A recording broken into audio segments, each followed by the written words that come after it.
You're listening to the Living Adventures podcast, a lifestyle podcast hosted by Ashley Milkey and Victoria Vance. Tune in for a new episode every Thursday to hear our honest conversations about topics like freedom, creativity, spirituality, luxury living, health and wellness, and above all else, building community. We have real and unfiltered conversations inspired by our search to feel connected to people who give a shit about us, support our dreams, and understand our struggles. Our mission is to provide you with the tools, guidance, and motivation to navigate any moment in your life with the lens of your neurodivergent mind, with a community who gets you. Adventure on.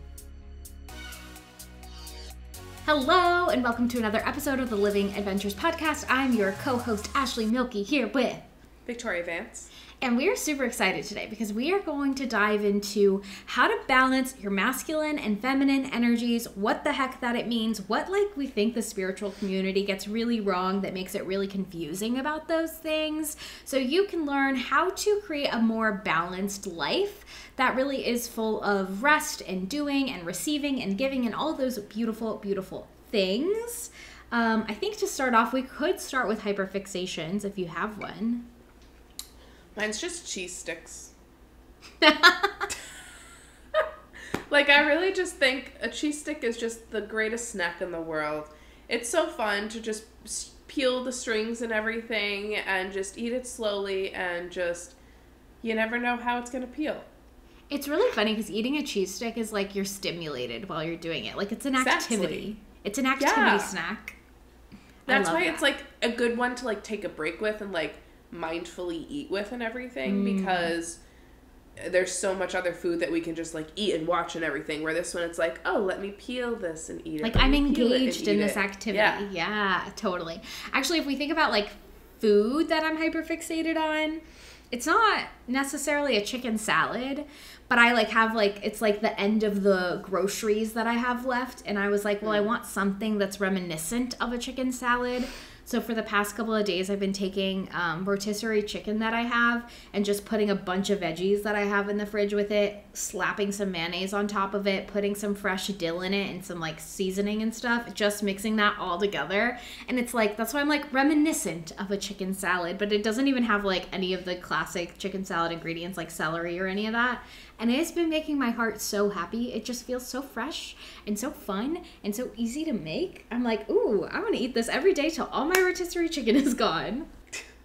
That's nice. I went shopping on Sunday when I wasn't sick, and then now I don't want to eat any of the food I bought.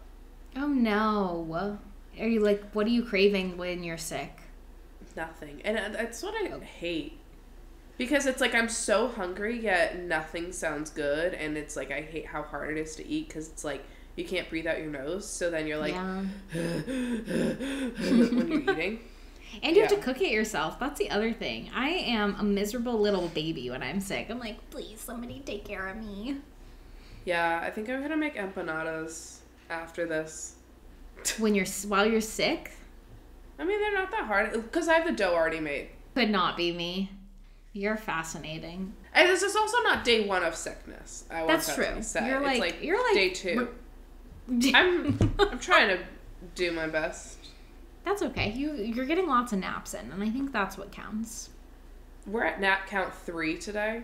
I love that for you. I truly love that for you. And I feel the only reason it hasn't been a singular nap is just because we've been recording podcast episodes. Yep. In between. Anyway. Yeah. Anyways, well, if you're listening and you have a hyperfixation food that you want to share, you should let us know on Instagram or TikTok on our accounts, because I'm always looking for new foods of the month. You know what I'm saying? You just pick a food, you stick with it. That's my vibe. If people have a breakfast hyperfixation, I'd be down. I'm kind of getting a little over eggs and toast at the moment. I need something to freshen it up. Oh, there's this guy on YouTube. He's popular. I forget his name right now. He did a whole thing of he hates American breakfast, why American breakfast isn't real breakfast and everything, but then talked about the things that he's eating for breakfast based off of all the cultures and what they eat for breakfast. And so I saw this video a long time ago. He basically makes a pot of miso soup every week to eat breakfast, and then we'll eat some salmon and rice, because eggs and bacon and toast aren't really breakfast food, and that doesn't really fill your food groups and everything.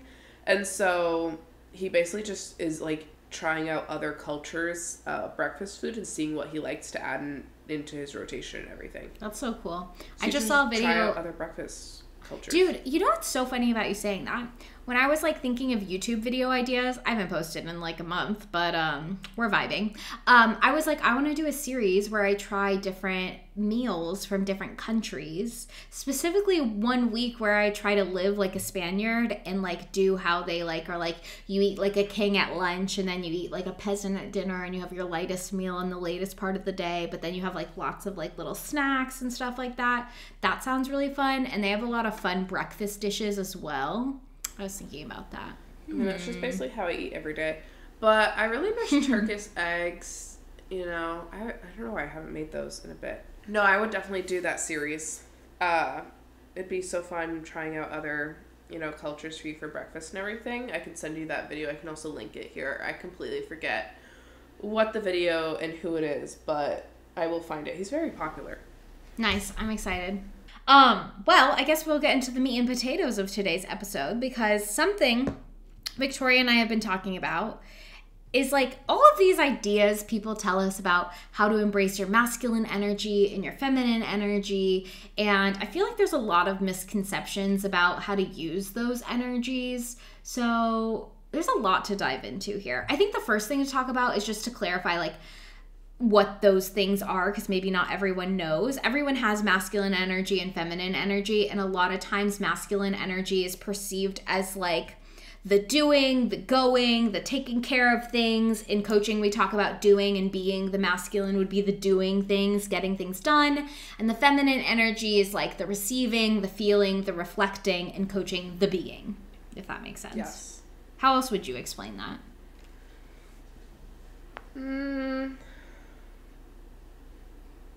I should have listened. I haven't listened to that in a long time, but like my course had a they only had one video on it, but like coaching men versus women, so like understanding the masculine versus feminine energy. But it was basically like that. It was like do versus be. I think it's really confusing online how it's talked about, but I think in simplest terms, like that's how it can be looked at. And before we were kind of talking about this, how saying, you know, masculine is like taking action, but the action doesn't need to be physical or anything, but it's just taking small steps of action, where the female is taking like that point of reflection. And so it's not that you need to be doing massive things, but if you're constantly always doing things, like that's fully in masculine if you're not ever taking time to rest and kind of relax, which I still kind of think is like weird to think about. And I think it should be done better, but yeah. Well, it's, and like, I think like for now, one of the myths that I think I hear online, or like one of the, how do I say this? A lot of people in spiritual communities, I think, talk about masculine energy when they're mad about people stuck in their feminine. So for example, like a lot of times when people talk about manifestation, they talk about like how you need to be in your feminine and you need to be receiving and you need to be open to, it's like almost you're releasing that control where you're allowing anything to happen, you're surrendering. So anything, like, yeah, maybe you want to manifest $10,000, but you're not going to control how it happens. You're going to be open to getting ideas and following different nudges that you get, those kinds of things. But then I think what happened in the spiritual community, and like they've probably been talking about masculine and feminine for energy for like hundreds of years, but in like new age spiritual community, people started talking about how like it's not enough just to be open and receiving and like letting go of control. Like you do have to act and get things done. It's not enough to like write on your manifestation list. Have you ever seen on Instagram where people are like, this is your $1 million year, comment down below and claim it, just claim it. That's like people like, not that they're operating in their feminine, but like they're not doing anything. They're just saying, I claim that I'm going to make $1 million this year. But then you have to say like, okay, well, what are you going to do to make that $1 million? Like, and like Victoria said, like the masculine would be the action. The action doesn't have to be that you are grinding and working 24/7 and doing all of these things. The action could be like, well, I'm going to open an online store and I'm going to sell some stuff that I'm really passionate about and it has a mission that I feel really connected to. And every day I'm going to work a little bit to grow that online store. Like that's the masculine energy. And I think like the best balance you can find of them is learning how to like sit back and be like, what do I really want? What do I really like? And like have that period of like reflection so that you can take the better action and take aligned action, where like when you're just constantly taking action, you don't really know what you're doing. And it's like, obviously there is a point where you need to just start trying things and see how it goes and see what you like and what you don't like.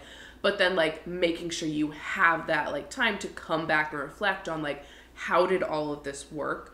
What do I want to continue, and like what is more aligned path for me to go forward on? And I think that's like how you can find the balance. Is it's not necessarily just like, okay, one day this, one day that, one day this, one day that, but it's like, okay, like all of this happened, let me gather my thoughts on that and then continue taking action from there. Yeah. And I think like the thing with balance too, and this applies to our 7 types of rest and burnout and all that stuff, is like balance doesn't mean in one singular day you had 50% taking action, 50% reflection. There might be a period of your life where you're like, or your week where you're like, okay, it's masculine time. I'm go. I'm going to get things done. But you do have to remember to pull it back and be like, okay, I need to reflect. Am I surrendering? Where am I forcing things? That's a question I like to ask myself, because I feel like if I'm in that place where I'm forcing things, I'm doing too much of the doing, and like your life should feel easy. And I feel like that's another good indicator of balance, is if you feel like, oh, everything's an uphill battle, I'm frustrated, or whatever your not self theme is. If you know your human design, then you can come back and be like, okay, maybe I do need to release some of this control and be open to opportunities I never thought of. Because I think when we get too in our masculine, we don't open our eyes to opportunities that might be waiting for us to peek at if we slow down a little bit. And I think on that note is there's this idea of, I think, well, like in ADHD sense of bringing that into this is like, okay, so it's like your hyper focus maybe is your doing. And like, that's when you get a ton of things done. And it's okay if you like get so much done in a short amount of time, but then to be like, okay, I got that done. Let me reflect and like feel like how I feel about how things went, let things come back and everything before I start doing more. Like, let's allow things to work out and then to continue to take more action. And that's kind of like how to find a flow of it. And I think like the flow can be different for every single person. And it's something like I even still struggle with today, because, you know, I want to be doing things, but I'm not feeling great. I'm loving what I'm working on, but I'm still not feeling great. And, you know, like us making merch, like we thought it was going to be out and everything, but now like these little hiccups keep coming, and it's like, you could be like, oh, I just need to get this out. I just have to get this done. I just have to get this done. And it's like, okay, well, we're learning as we're going. And it's like what we thought at first isn't going to work out, and that's okay. And like, we're okay with that. And so it's like, okay, we'll make this happen better in the future, and we'll figure this out and whatever, and we'll just shift things and we'll move as we need to accordingly to make it work for us. But it's like, if there's something that's huge pushed against us, we're going to like take time to step back, be like, okay, wait, what the fuck just happened? Yeah. And I think the merch is such a good example. A lot of projects that we're working on for this year are such a good example of having to balance masculine and feminine, especially when you're excited about things. We had a supplier that we thought we were going to use for our merch, but then now it's like not integrating with our website the way we want to, so we have to change. And there is this deep desire in me to like get this merch out. Even this weekend, I think this is a good example. I wanted to get the website done so we could get the merch out as soon as possible. And it's so easy for me to be like, just work on the weekend, just go get it done. You could finish the website. But I know on the weekends is when I need to really restore myself, and like I go into full feminine flow where I try not to do anything on the weekend. And that's how I kind of cultivate balance for myself. And so you have these things that you want to achieve and you want to force it. And again, we go into that forcing idea. I could have forced myself to work, ignored my good routines, and maybe it got out a little bit sooner, but would that be necessary? No. And that's where the feminine comes in, and you release that control and know everything is going to happen in its own time, and it doesn't have to be today. What did you get excited about? Because, so this weekend, I know you worked on some of that. I didn't work on anything this weekend. But I was like, you know, maybe like Ashley and I can work on the weekends sometimes. And I was like, because, you know, like we can rest or whatever. We can take a day off whenever. Why do we have to take our days off on the weekends? Why can't we work on the weekends? And I was like, well, no, because then she wants time off with Adrian, because Adrian has weekends. And so she still abides by that life. But then I was like, but, like, we could have it whenever. And I was just like, but also, no, it's fine. Just, like, have 2 days where, like, a lot of the world has it off and everything. And it's still, like, this internal battle where I'm just like, but you can take any day off, Victoria. Just, like, do whatever the hell you want. But then it's like you feel like you can't in some way. I don't know. No, I totally get what you're saying, because for me, for, like, as an entrepreneur taking days off, I have lived the life where I'm like, well, I can take any day off. I'll just work on the weekends. And this is when I was super masculine, very beginning of starting my business, go all the time. And what would end up happening is I could take days off, but I wouldn't. And I would just end up working all the days. And I think for me, like, the weekend just is a huge permission slip. For consecutive days, I'm allowed to do nothing. And I don't know why, but, like, giving myself that permission feels easier than on a weekday. Like, I could very much not work all day tomorrow, but I think I would still feel a lot of internal, like, turmoil and resistance about that. And that's just maybe work that I need to do. I definitely want to get to a place where we're working, like, 3 days a week, and Mondays and Fridays we don't touch anything. That's, like, that'll be goals. No, like, I think so too. And I think, you know, like, while I was thinking about that, the conclusion I basically came to is, like, kind of what you said is, like, okay, like, right now, I used to still work and do things on the weekend. Not right now, but, like, even just a few months ago, I would still do things on the weekends because I'm like, well, like, I can do anything anytime. Like, I'll just take more time off during the week, and I wouldn't, though. And so I was like, okay, like, what if we just stop doing things these 2 days? And it's, like, obviously, like, I mean, I take care of myself. Like, I do basic things, but, like, I'm not doing anything for work. I'm not doing any of that. And it's an easier permission structure to take that for right now. And I'm like, okay, as this gets easier, though, I can expand this, and I can get, like, once this becomes too comfortable, then it's like, okay, let's start taking action on the weekdays and figure out how to make that more comfortable to do. Because it's like, I do believe, like, I don't have to work every single day. I don't have to even work Monday to Friday, but I'm still doing that right now. I don't really work as much on Friday, so it feels more Monday to Thursday, but how can I continue that cycle to get more comfortable and get to where I want to be is right now keeping the permission of taking the weekends off. Yeah, it's hard.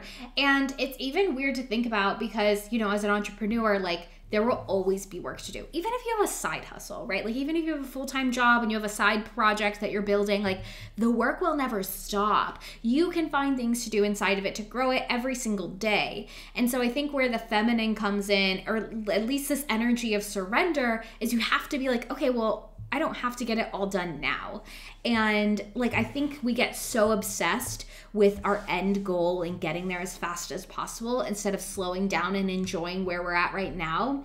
I know, like, even me, like, when I was operating like let's say in my doing energy and doing all the time, I would do my to-do list and then I'd be like, well, we can do a little bit of tomorrow's to-do list too because I got today's to-do list done, and then I'll have less work to do tomorrow. And then I would just do that every single day and never actually slow down. So I'm like doing 2 days worth of a to-do list in a single day to rest the next day and only to end up working more, you know?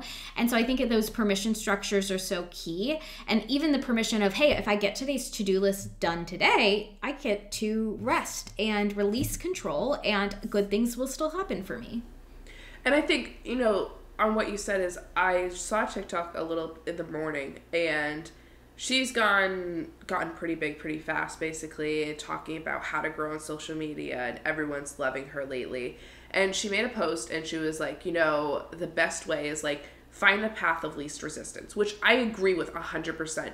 But then the way she's doing it is like, okay, you know, like if I film on my phone and then I have to put it into like CapCut and then have to like put it into TikTok, like it's just adding more steps. So I film directly TikTok. And I'm like, yeah, same, honestly, like most of the time, because it's just like path of least resistance.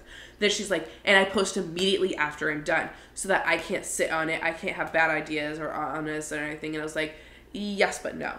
And the reason why I'm saying that is because it's like, and this goes into that feminine masculine energy of like, I can be like, hey, let me film this idea. I have this amazing idea right now. I want to encapsulate it, but it's not a complete idea yet, or it's not ready to be seen by everyone, or it's not built to the best ability. And it's not that everything has to be to the best ability, but I'm like, this isn't ready yet. And because I'm able to step back and know that and be like, you know what, let me save this as a draft. This idea is going to stay in the back of my head and I'm going to go through life for another 2 weeks. And then in 2 weeks, I'm going to be like, oh, I got the missing piece that I needed for that. Let me go, like, watch that video to get in that energy again. Because seeing me while I just had that idea and everything is, like, energizing, to then refilm it and post it then and there. I still took action, but that action doesn't have to be action to the world. Yeah. Where I think people think that action has to be, like, massive, you know, like, I took action on the idea. Yeah. More than just, like, writing it in my notes. I took full action. No, I totally agree. It's like you need the simmer time. I literally did this last night. I had an idea. It was super dark and the quality was like horrible, and I knew I wasn't going to post it because like for me, I don't like working at night, and like Instagram, TikTok is work. So like after 5, like I don't want to be posting things usually unless it was already recorded. So I recorded the idea. I could have posted it. I don't care about the lighting, if I'm being quite honest. It'll work, or it won't. But I had that where I was like, oh, this isn't it. Like I need to simmer on this. This is the point I want to make, but I think there's more to it. And it's almost like you have to learn how to trust yourself in those moments where you're like, okay, I took action because I had this idea and I got it out there. That was doing. And getting it out there, like you just said, isn't worldwide. It could be getting it out there in terms of verbalizing it in some form or way for yourself, and then trusting yourself that you know more is coming. And I feel like this happened with me and you a lot in this business, all of these business ventures we're creating. I feel like we are a simmer pot. Me and Victoria have been simmering for freaking months.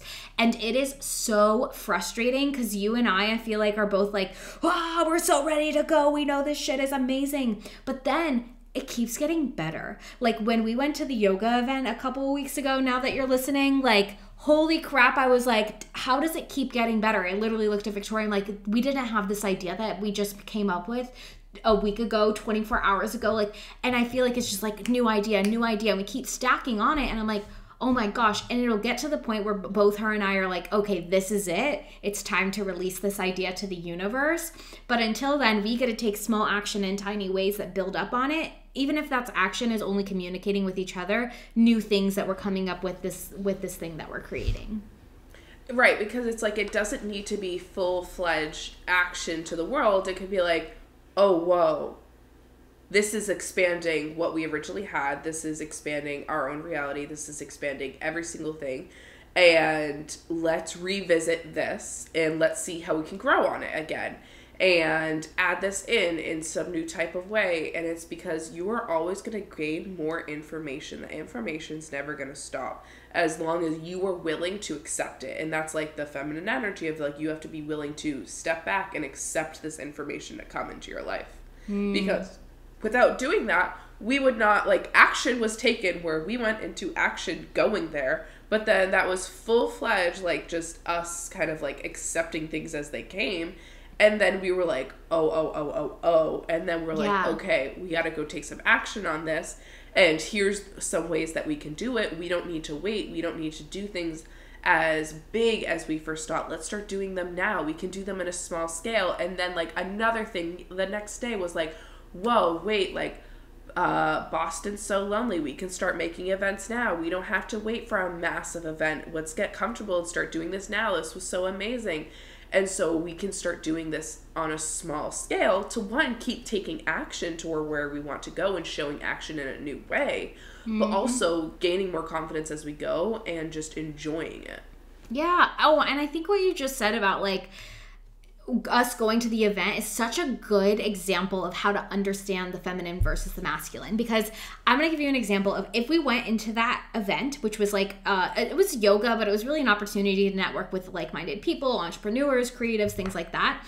And if we went into that event in full masculine energy, what would have happened is we would have gone to that event with an intention, with a plan. We would have made sure that we networked with this number of people, that we got this many people to know about our podcast, that we said these certain things. Like, that's very much forcing control, trying to get things done. And there's a time and place for that. And if you go to events like that and network like that, there's nothing wrong with that, because there's no reason to say that maybe in a few months Victoria and I won't be going to our own networking event with an intention to find investors, right? Like, that could very much be happening.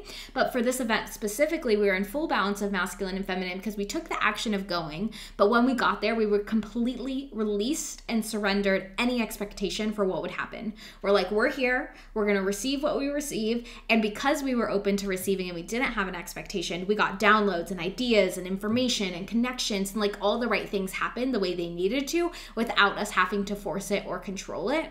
And I think the next question that comes to my mind is like, well, how do you know? Like, when are you supposed to take all this action, and when are you supposed to control, and when are you supposed to release? And the hard truth is, like, you will just know. The more you learn to trust your intuition, the more you'll know where you need to be on the scale. And like, then after that event, right, we started working on other things. And then with what we came up with in another business idea, we're like, okay, this is the next step. We need to like email these companies. And then we sat down to basically do that on Monday. But right when we did, we were like, so we both know we can't email them, right? We have to do these 2 steps first. Right? And we were like, yeah, no, we got to do that first. Okay. So let's get that done this week. So then next week we could recap and do that. And because we both took time and days, like, to recap and like sit back with everything that happened and sat with the ideas, whether they were like fully thinking about it or just in passing, I was thinking about it, is then we were able to come to that decision to make the next steps. That yes, maybe those next steps seem small and it seems like I'm making up more to not get there, but I'm like, no, this has to get done before I can go do that, because it's gonna seem more professional and whatever, and just makes sense to contact brands with that idea. And so then we contacted other people and did another thing instead, because we weren't ready for that work, but we were doing work that we were ready for. And so it's like understanding that like you don't have control over the process, and like just don't. I think like a lot of masculine energy ideas and everything is you need to have control over that entire process, where like when you can have balance, you can take action, but you don't need to have control. Yeah. Okay, I have 2 situations that can help like also understand this. Here's my feminine idea, and this is like when you go overboard, is like sometimes people get too in their feminine, and when they get those ideas and those downloads that we've been talking about, they sit on them and they never take action. And this is like people who are like, a lot of times I think of like new business owners who want to like start speaking and they don't, or, you know, you get this idea that you want to start something and you just sit and sit and sit and sit, and they do what kind of you mentioned before, where it's like they just keep making up excuses of why they can't get started. That is like feminine overboard, not going to help you. What do you think? Mm-hmm. Yes, definitely. Because it's like, you know, okay, maybe you're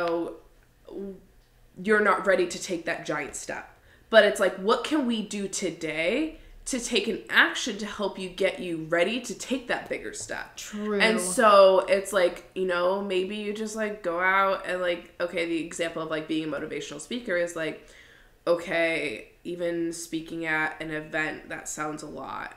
Maybe if speaking and like making your own event seems too much, is maybe you just go to like a college and just go to like a smaller college. Don't go to a big college and just speak, you know, maybe like 2 people show up or whatever, so that you get comfortable. You're on a stage, you're doing that if that's what you want to do. And like taking those, like emailing somebody to go, emailing 3 colleges, that can be your action step for a day, right? And doing that, because then it's like, okay, I emailed them, I, you know, cold called or whatever, you know, that's like one teeny step forward to getting you there. Totally. And you don't have to take that massive step, and don't like diminish these small steps of like, oh, sending that email to go and get that opportunity. That is still an action, and you have to do something. That takes guts to do. And yeah, sending an email is fine, but like it still takes guts to do that. Yeah, and it doesn't even, like Victoria mentioned this earlier, it doesn't even have to be a gutsy thing. Like, and it doesn't even have to be worldly action. I remember like a few podcast episodes ago, we were talking about me and the YouTube channel and how I thought the action had to be coming out with a vlog every single week for 3 days a week. And literally the first action was just getting comfortable recording myself with a camera. So like 5 minutes a day recording anything I was doing. And that didn't go anywhere, but it was still action. And so like if you are still stuck in fear, don't get stuck in feminine. Ooh, that's good. If you're stuck in fear, don't get stuck in feminine energy. Do something to start to move through the fear. And like it could be that inward thing where you're digging up where the fear came from, but it can also be small, tiny things that maybe only happen around you in your home and on your camera, and you're filming TikToks, but you're not posting them, kind of thing. But you're still moving through that fear in some kind of way. Right, because it's like, you know, I mean, my coach, she hates being on camera, but like, what she just literally posted, I think her first video, like last week or something, and she's had her accounts for a while or whatever. I mean, whatever. And, you know, she said, like, she's been practicing doing it in front of the camera, but not posting them because she just wasn't ready. But she was taking action to get more comfortable to be ready. Your action doesn't have to be post the entire world like day one. It can be just, like, filming and talking in front of a camera. Yeah, totally. Like, if that is too nerve-wracking, like, maybe that's your step one. And, like, it's fine whatever your step in action step is, but your action step doesn't need to be huge revelation and everything. It can be just small thing. And after you take that step, be like, wow, I'm really proud of myself. And step back and be like, wow, that was hard for me. It was a little nerve-wracking, but it felt good. Totally. Okay, what's the next step I can take? What's the next step in alignment? Did that thing work out or whatever? Did somebody be like, yeah, come speak at the college next week? And be like, whoa, okay, does this feel right? Am I a little nervous? Let me go do that and everything. And so it's like, you don't need to be as massive as you think you need to be. And I think, like, masculine energy action is like macho energy to me. Oh my gosh, that leads me to my second example. Okay. Macho energy leads me to my second example, because literally what I wrote down for, like, okay, now let's talk about masculine energy on overdrive, and that is like control, enforcing. And I always think of the bro marketing. If you want to think about masculine energy on overdrive, it's bro marketing. It's those guys who are like, oh my gosh, you need to get them on a sales call, and you need to force them to pay on the sales call, and you need to close right away, and like control, and you need to hustle and grind. And it's like Grant Cardone, who like is like on TikTok talking about how burnout is fake, and if you're burning out, that means you don't have anything to live for anymore, and you don't burn out until you're retired. Like, have you ever seen that? I saw that one day and I lost my shit. I was like, this is so dumb. That is like when you're in overdrive, and like, you know, maybe it's not that toxic, but it can be toxic. And even when I've operated in full masculine energy, never taking time to slow down, it's like, that's when you burn yourself out. You just go and go and go and go and do and do and do. And something that used to make me so mad about the spiritual community is they're like, if you're stuck in your masculine, you can't receive, and you need to be open to receiving. And as someone who was very much stuck in the doing, I was like, what the F does that mean? What does it mean to be receiving? Why do you need to be in your feminine? Why can't I receive when I'm doing? Like, I'm doing things, so I should be receiving. And it was just like this weird thing that pissed me off until I realized, oh, receiving is like slowing down and taking a break and like letting good things come to you because you already worked so hard kind of vibe. Because it's like when you're doing, you're like, why can't I be receiving right now? I'm doing things, let me receive. And you're like, Clearly. You might be doing things you don't want to be doing, but you don't realize that because you're not taking time. Right. And you're doing, and like you're doing, but are you forcing? There's a difference between doing and forcing. Like, doing very much looked like, today I checked out some stuff on our Shopify, I looked at the products, we realized something was wrong. Okay, that was doing. Forcing would look like me not taking a break until I fixed everything. That's forcing. Mm-hmm. That doesn't feel good. That was not going to be fun for me. I'm really proud of myself because I decided to take a break and go on a walk in between all of that, and that puts me in receiving energy to get good ideas, new perspectives, reflect on what had happened, all of those things, instead of being like, give it to me now, I need answers. And I think, like, learning how to receive, I think, like, a good way is, like, learning your, like, human design type, because it's, like, so for you, since you're all in the head and everything is, like, you know how you'll receive, where it will be, how it will feel, where, like, with me, since I'm emotional authority, is it takes 72 hours for me to fully process my emotions and know the next step forward.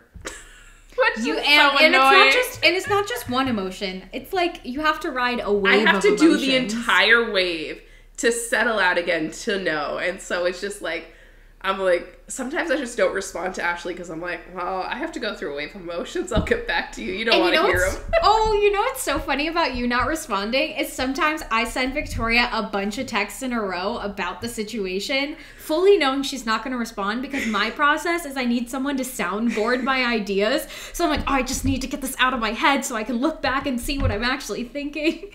And so it's like, I'll read the first few and I'm like, okay, so this is where it's going. She keeps replying and like sound it out. And then I'll like, a few hours later be like, oh, hey, we got to the same conclusion, because she already sounded it out, but, like, I had to get to the conclusion. She had to feel it out. I had to sound it out.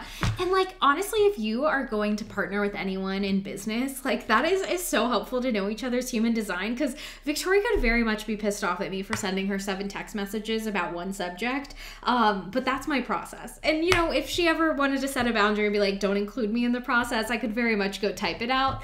But I also know that I'm not going to be offended if she doesn't reply right away, because her process is, okay, I need to think about this. Yeah, and it's like, I think this.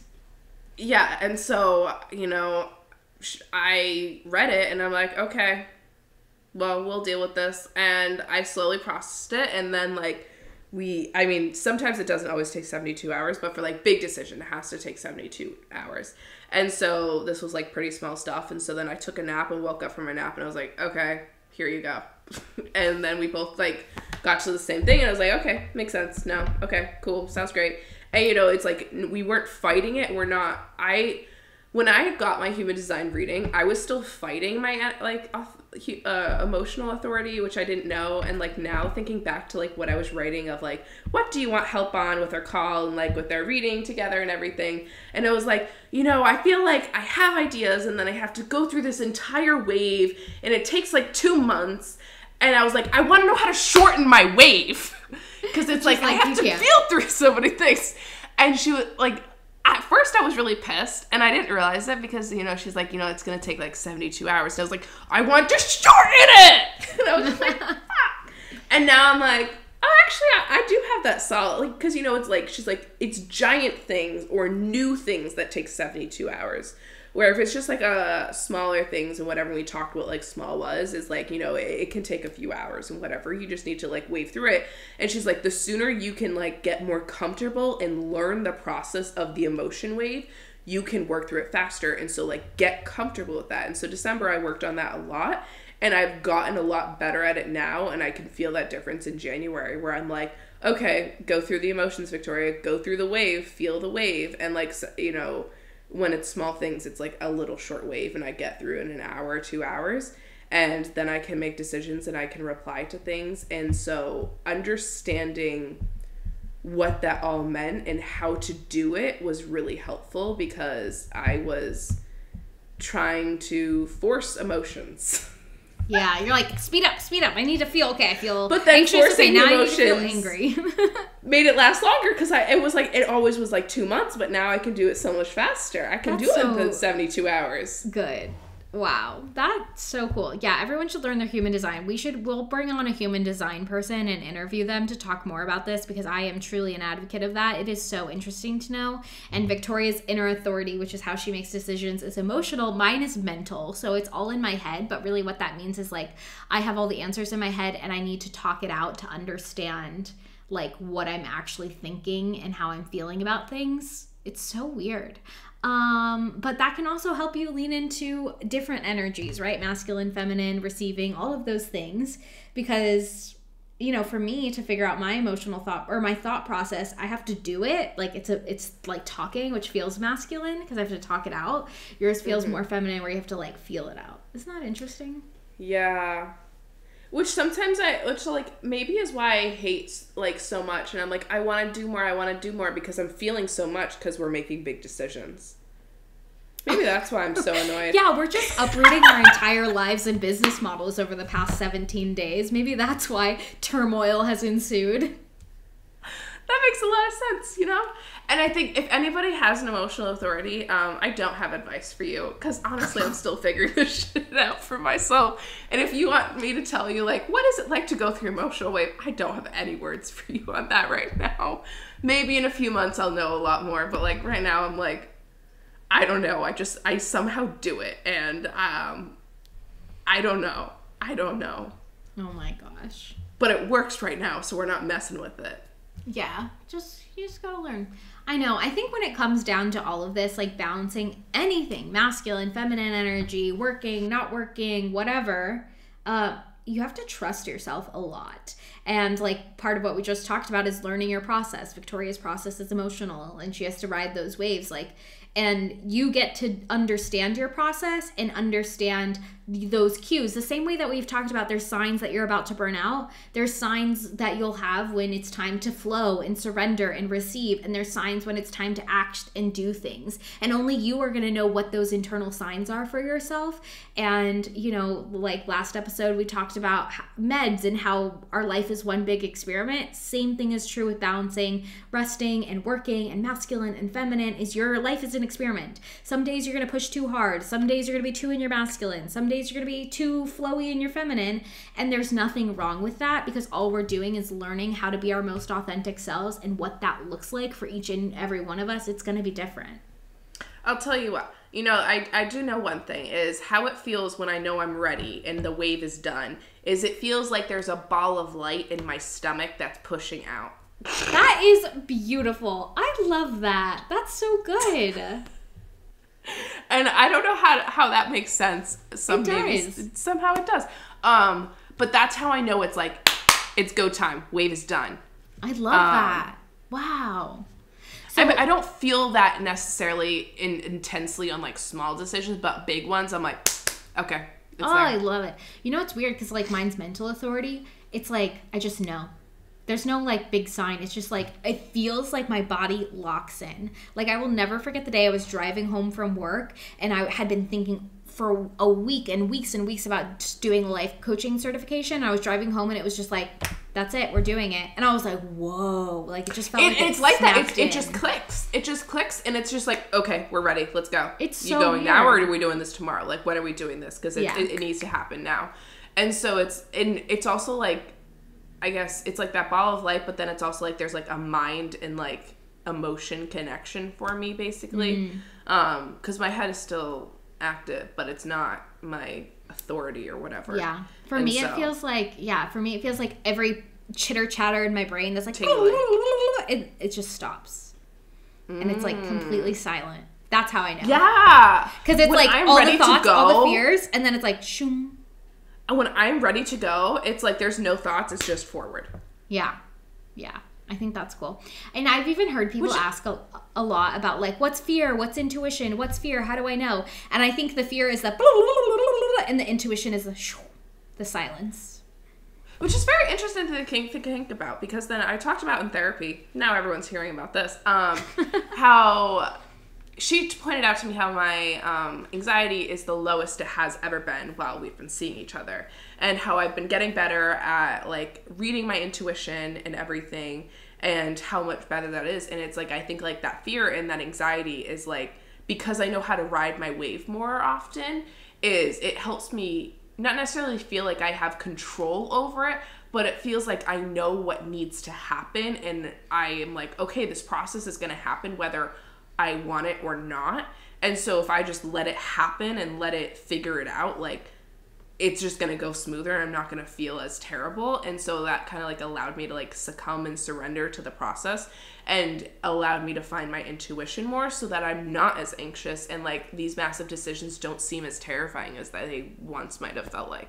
Yeah, it's like how we've always talked about, like you have to make room for your anxiety and your feelings and your fear. Like by riding your wave, you give them all that space. I think like I feel you on that process, but mine's different because my inner authority, mine literally feels like chatter in my brain. It's all tingling. I have so many things happening and I have to voice them. I need to speak it. I need to tell someone the things happening in my head, so then I can like slowly deduce what is actually me and what's actually fear and like BS and all that stuff. Yeah. I can't wait till I get my imagination back.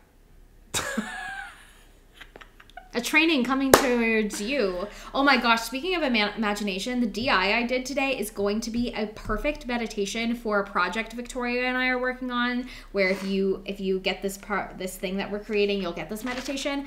I had such clear visuals today. I was working on like feeling worthy of being seen, and like the visuals were chef's kiss. I cried. I was like, wow, this is so beautiful. Everyone should feel this way. But yeah, I hope you document your process to get your imagination back, so we can help people do cool meditations like the one in my head. And even if you struggle with visual imagery, Victoria can help you one day tap into it. Yeah, because if you're wondering what I'm talking about, is I haven't realized I lost all of my like visual imagination. And I used to be like great at it as a kid, and I don't really remember when I lost it, but I've lost it. And then in my head growing up, I was like, oh, that's just like a normal thing to like lose. But it's kind of interesting because it's like ADHD is so creative and imaginary and everything. You would think like, sometimes I'm like, so then I don't have it because I don't have ADHD because I don't have that anymore. But that's due to trauma. And so I've been deeply working on a lot of that stuff, and it's slowly came back in Mexico. And like, because I've been getting better at like reading my intuition, I brought it up in therapy last week, and I was like, how can I get that back? Cause it's like, I think cause trauma, I lost it and everything. And she was like, yeah, no, definitely. And so she's coming up with some meditations and exercises for me to do, to start getting that back, because I feel that creativity and imagination in my business, but I don't feel it in my personal life, which is really interesting. And so she's talked about, she was like, it can come back slowly and in pieces in certain parts of your life, and then you'll like gain it fully. And so she's working on pushing it forward. So I can talk about my process once I understand it more one day. Yeah, it'll be so good. Well, I think that kind of wraps up masculine versus feminine. What final thoughts do you have based on everything, Victoria? Understanding your human design will really help you understand your do versus being. But it's not as simple as do versus be. And it's also, your doing doesn't need to be as big. And so totally. I think, with this all or nothing thinking we often have is like, oh, if I'm doing an action, I need to do something big. Or if I'm resting, I need to rest big, which is like kind of funny all to think about. And so it's like, how can you start doing these on small scales and small steps to get more comfortable and grow into it? And then you can take big action whenever you're ready. And so, yeah. I think my final message or thought, and before we get into a final segment for you all, is that you can't let anyone define your process. Like we said at the top of this episode, there are so many people talking about what it means to be in your feminine and when you need to do that, or how much you need to be in your masculine. And there's just like so many rules that people are going to tell you, and nobody can define your process but you.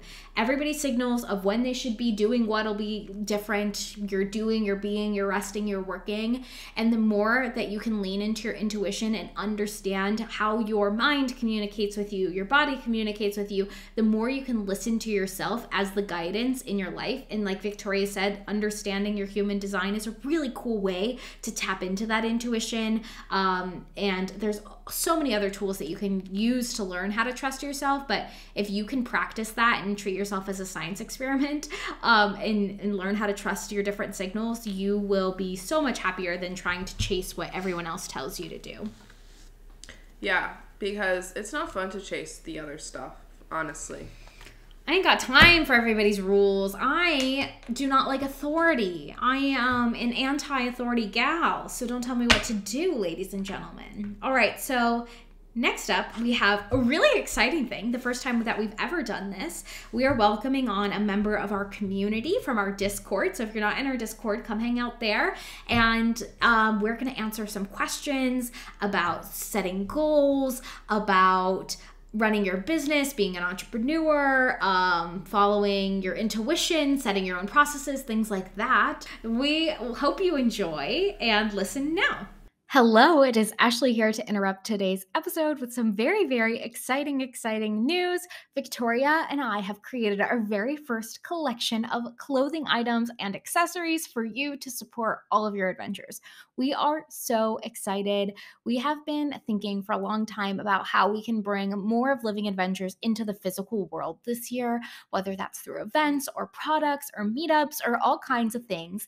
And our very first thing that we're doing is launching our merch. And so we've created 3 products that we're super, super proud of. And the goal of our clothing is really to help you unapologetically embrace your most authentic self. So we have really, really cute sayings and messages that allow you to express yourself, set boundaries, and live your dream life. So make sure you go check that out in the description or in the show notes.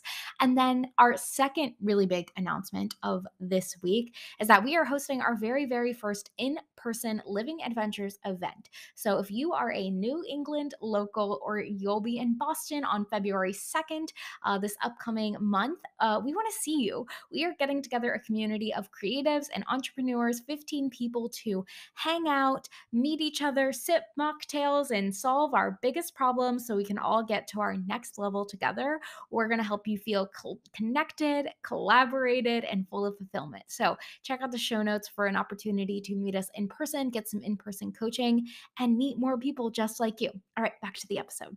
Hello, and welcome to a very, very exciting segment on the Living Adventures podcast, our very first ever live coaching session with Victoria and I. I'm so excited to combine my business knowledge and her ADHD coaching knowledge, and today we're helping out someone who's a part of our community, Kameron. Kameron, can you tell us a little bit about yourself? Yeah, so I live in Oakland, California.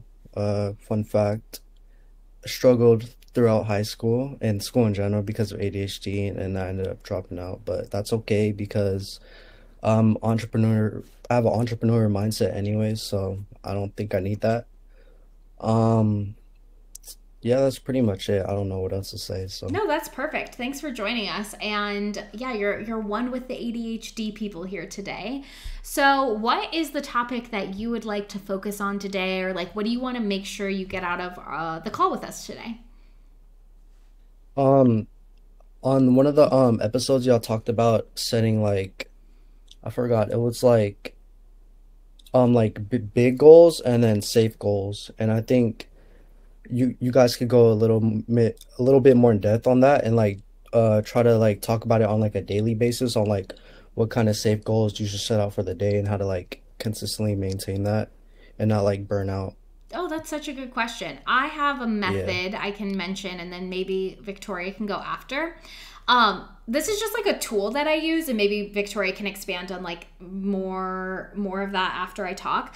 But something that really helped me whenever I first started being an entrepreneur, because you're kind of in control of your every single day, is like every day you can have a mile-long to-do list. And it's so funny because Victoria and I were just talking before you got on about how as an entrepreneur, there's always going to be things to do. You're always going to have a long list of things because the goal is we'll all be entrepreneurs forever, so we're never going to stop. Right. And that was super overwhelming for me when I first started, because I would make to-do lists with like 14 things until someone taught me this method, and it's like called good, better, best. So it's this to-do list that you make, and you make a list, and this is kind of going into like safe and stretch goals, is good. What is good enough today? If you only did these one or two things, that would be like crushed it, we're happy with that, it's good enough for today. I would call that like your safe goal. Better is like, what would be better? What are like 2 or 3 more things that I could get done that I would feel really good about? And best is like, best case scenario, I have the most focus, the most energy, I got all of these things done, I would be so thrilled and excited. And so that's kind of how I did it, and it was really helpful because I could get my good enough list done and cross those things off. And if I like wasn't focused anymore, or I felt really drained or really tired, I could say, that's it, Ashley, you don't have to do any more today. Right. Okay. And I would definitely agree with that, because you never know the energy day you're gonna have or anything. And so it's like, if you wake up and you're just in a shitty mood, you just don't have as much energy, is like that, maybe even that good changes a little bit down, and like you take one item off. And that's completely okay, because it's like, you don't want to push yourself and be annoyed, like, why am I not doing more today? Like, I should do more because, like, you know, like, I have the day. Like, I should just do more. I have free time. And it's not the lifestyle to get into, because of kind of what Ashley said of, like, okay, if you want to make this a lifelong journey, then, you know, the toxic trait of, like, I quit my 9 to 5 to work 24/7. It's like, okay, well, working 24/7 really is not an option until the day you die. And if you want that, sure, but like, it's not going to be a fun life. And so it's like, you need to enjoy some part of it. You need to live a life out of it. And so like, setting times for yourself, be like, okay, we are going to work between these few hours, and we're just, because those are the hours I do best personally. And I'm going to save those for myself, and I am not going to do other things for other people during that time. I'm just going to be sitting down, and I'm going to try and get part of that list done. And, you know, even if you get one thing done, it's like, be like, you know what, I got one thing done today. Even if that, you know, because sometimes it's like that one thing is like 16 different steps. Sometimes that one thing is like, sometimes you do a day where you just knock off 16 small items. Some days you have a day where you just do one huge thing, and you're like, whoa, okay, I need to knock that off. And if the next day, like, you can't do as much, that's completely okay, because you need to make this a consistent flow. And so, like, knowing and gaining a sense of, like, to check in with yourself during this and have those, like, natural check-ins during the process, whether, like, you just finished one thing, you're like, okay, like, how am I feeling? Can I go and do another one? Can I do a smaller one? Do I need to change that a little bit? Because it's not about running to the races. Think of yourself as a tortoise, I guess. Okay. Thanks for that. Another question that I have is like, do you guys have any tactics to like get started on a really hard task? Like when you have like analysis paralysis or whatever like that. I always think, so it's like whenever I'm stuck in doing all of that, is like, okay, am I not feeling confident with taking action yet, and why? Like, do I actually not have enough knowledge yet? And sometimes that's the answer. Or am I just like nervous because this is something new and I need to go take brand new steps, and that's just like kind of nerve-wracking and kind of just like, I don't want to do that. And like understand like it's fine for either, and be like, okay, how can I take that action, like a small one today? And so like, even if it's just like a little step forward, but it's like, how can I get more comfortable doing that and take that action so that maybe tomorrow you can take 2 steps? I love that. Okay. Mine's a little bit different, and I'm going to give you an example. Like, so at least when it comes to analysis paralysis, I feel like one that's easy with ADHD and as an entrepreneur who's probably, I'm multi-passionate. So I have like so many projects I could be working on at a time, right? Yeah. And so like literally for me, a tool that I use, and you've probably heard me talk about it on the podcast, is like the tarot cards. And literally at the beginning of this month, I was like, dang, what project am I going to work on? Like, what project's going to bring me money? So I literally just made a list of all the questions I had. Like, what project should I work on right now? What lesson is going to help me with this project?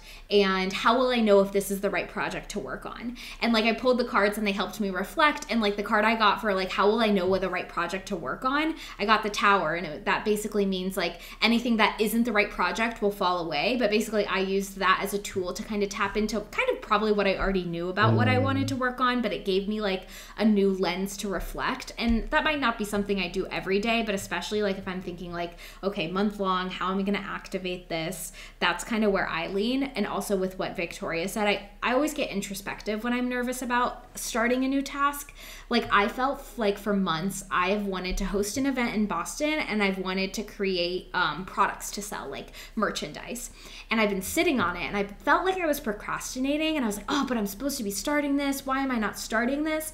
And it actually turned out like that was a thing that me and Victoria and I are going to do together. And it wasn't that I was procrastinating. It was the idea wasn't ready to start because there was more information I needed. And the more information I needed happened through going through events that Victoria and I are going to. So I think something that might help is like when you're starting tasks, like don't shame yourself if you can't get it started. Maybe there's more information or reflection to be done.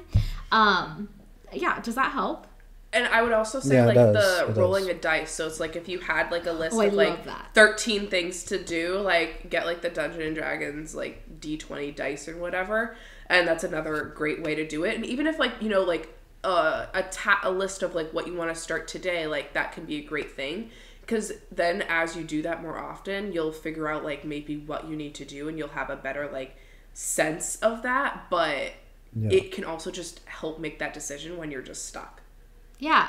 Okay. And if you don't mind me asking, Kameron, like what are some of those things that you feel like you get stuck on when you're trying to start them? Like the specific task. Well, one is cold calling. I already told you about that. Yeah. So that's the really hard task I've been trying to do. The other things are like, you know, building my website or optimizing my website and stuff like that. I use this software called Go High Level. I don't know if y'all heard of that.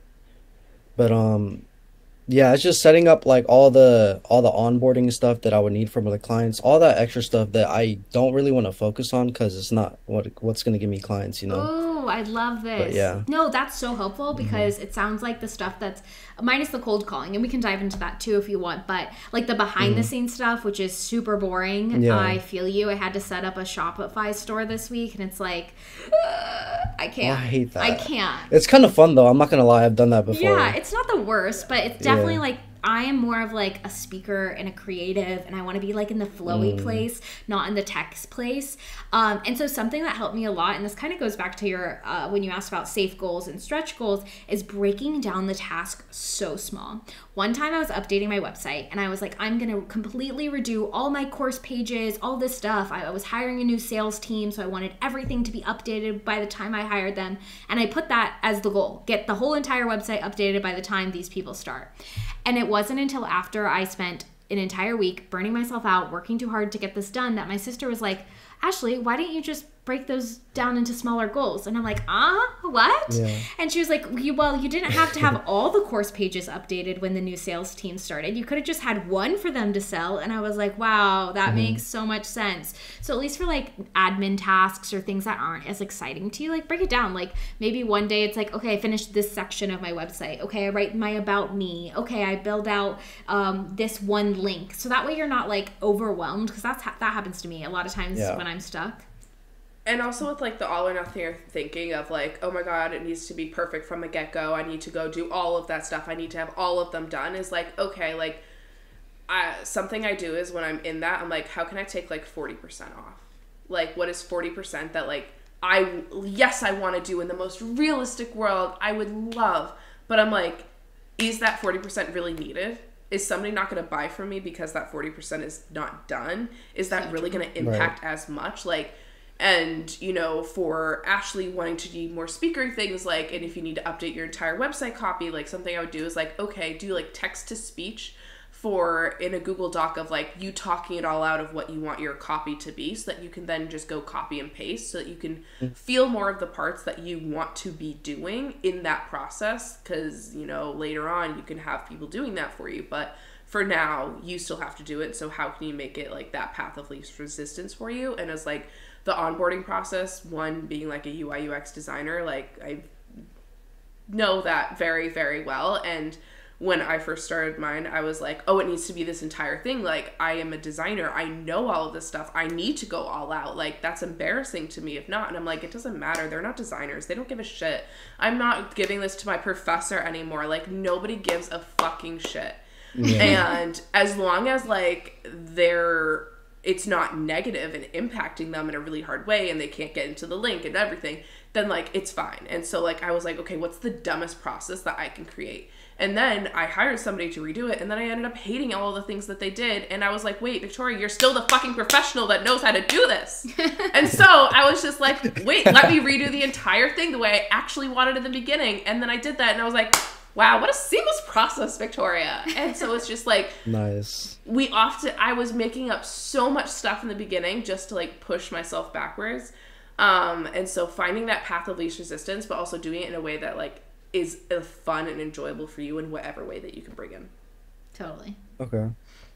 Yeah. I like how you're the professional and you decided to outsource it to somebody else. Yeah, no, because I literally was like, oh my God, like, because I was asking Ashley, I was like, I don't even know what I really need. And she was like, oh, well, do you have this? Do you have this? Do you have this? Do you have this? And it's like, no, wait, what the fuck? Like, oh my God, I thought I was good at this. And so I started getting really nervous because it's like, there's all these coaching platforms and, like, things to do and everything. And so I was like, okay, so I need to hire somebody who's, like, knows all that stuff, because, like, I don't know these websites. And then my clients are having trouble using them. They weren't working. All of this stuff was happening. And I was just like, oh, one, because they fucking suck. They literally suck. Dubsado sucks. Nobody buy Dubsado. Nobody buy Dubsado. It's useless. Okay. But I felt insecure because, you know, like, my UI UX experience is not in, like, coaching design, because that's, like, not a thing. Mine is, like, more in products and creating apps and everything. And so it's like, I forgot about the experience, though, ruined my entire experience by hiring that out. And then it was like, wait, you know best. What is the seamless design that it helps you and your clients? Because then I was also, with the process I was given, was adding more work to myself, which was said to reduce it. So I was like, how can I make this better? Yeah. Mm-hmm. And it's okay if you fail. I mean, I failed 3 times. Now it's great. And now I'm like, you know, I don't even need it because I don't want to do coaching. And so it's just, like, ironic. But yeah, I figured it out, and I got confident throughout the process because I knew, like, hey, you stopped being confident in what you know, and it's okay for you to know more and to not be the most knowledgeable about, like, these specific platforms that are viewed as the best. it's okay. You don't have to use them if you don't want to and everything, and you can just do your own thing. Okay, yeah. Because as long as they have the link, the payment, and the contract or whatever, it's good. It doesn't matter that much how they get it. If it comes in 1 email or 2 emails, like, it's fine.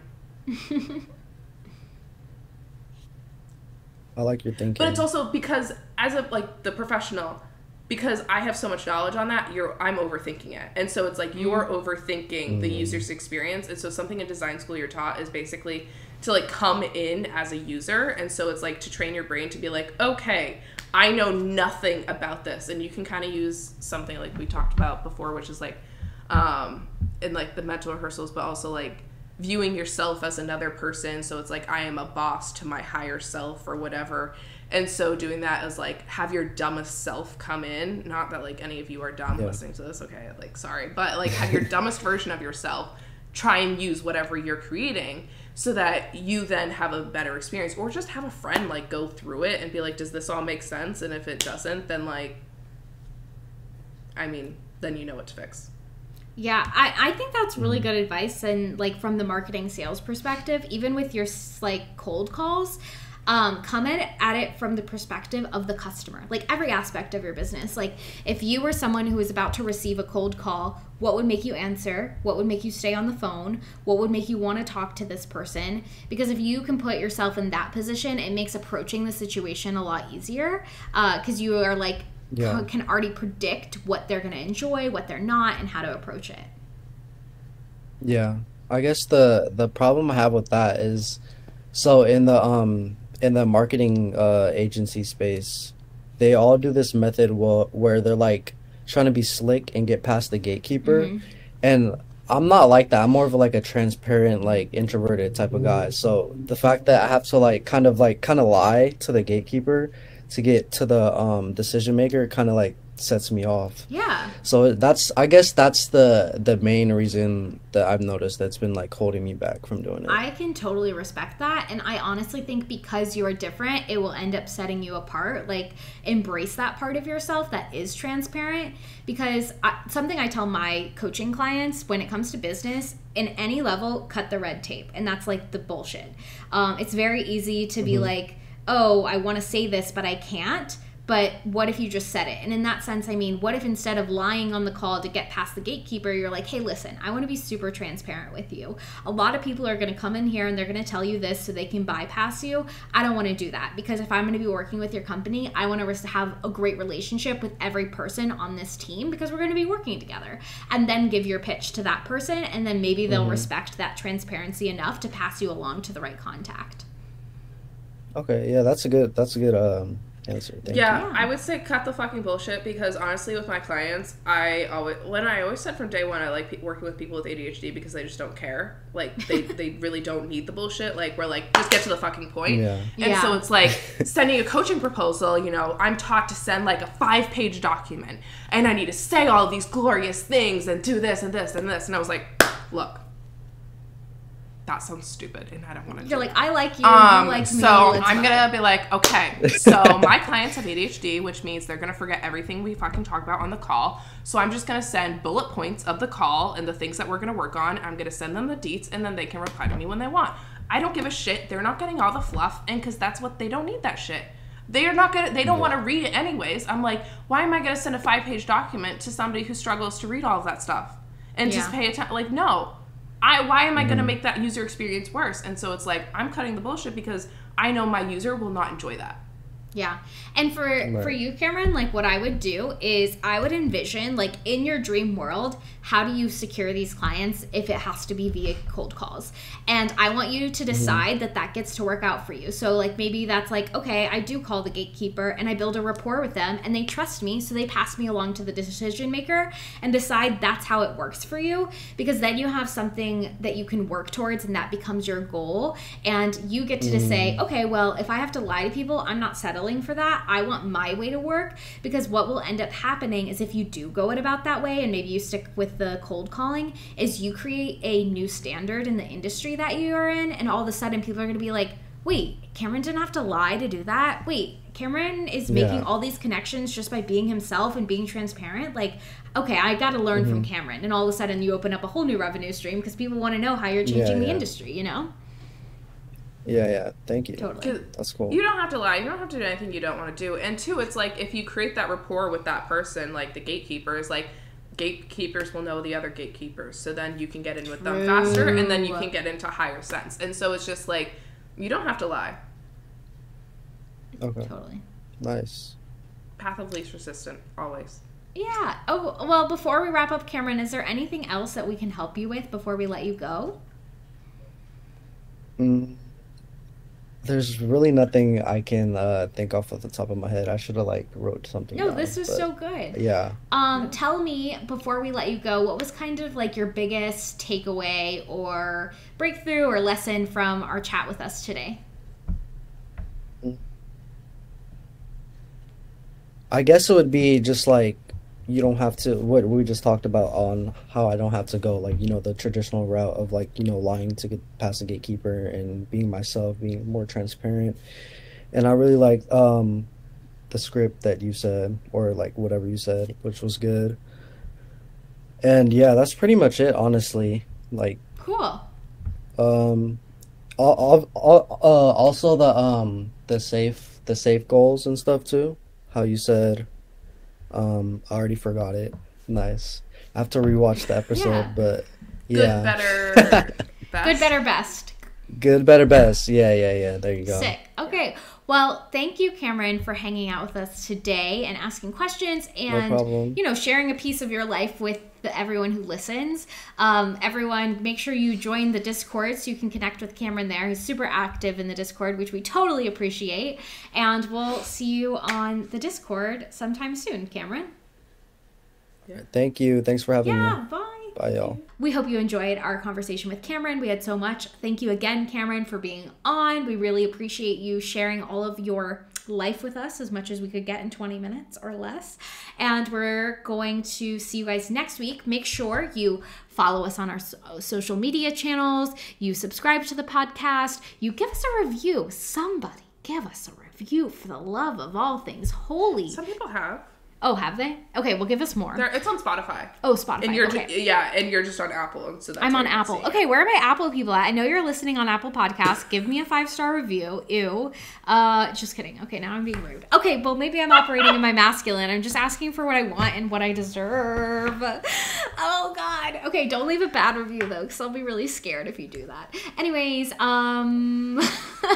make sure you go listen to our solo episodes as they come out over the next month. Victoria and I will be talking to ourselves, to you. And we have projects that we're working on. I don't know what project will be out right now. Hopefully something regarding my Shopify store I've been working on all week will be out by the time this episode is. But if not, we're just going to ride that wave. Anything else, Victoria? I will be going to Disney in a week. Or, well, when you're hearing this, I'll be going to Disney the next week. And so, going there for the first time ever. Yes, let your inner child freaking thrive. Yeah. All right. Well, that's it for us. We'll see you on the next one. Bye, everyone. Bye.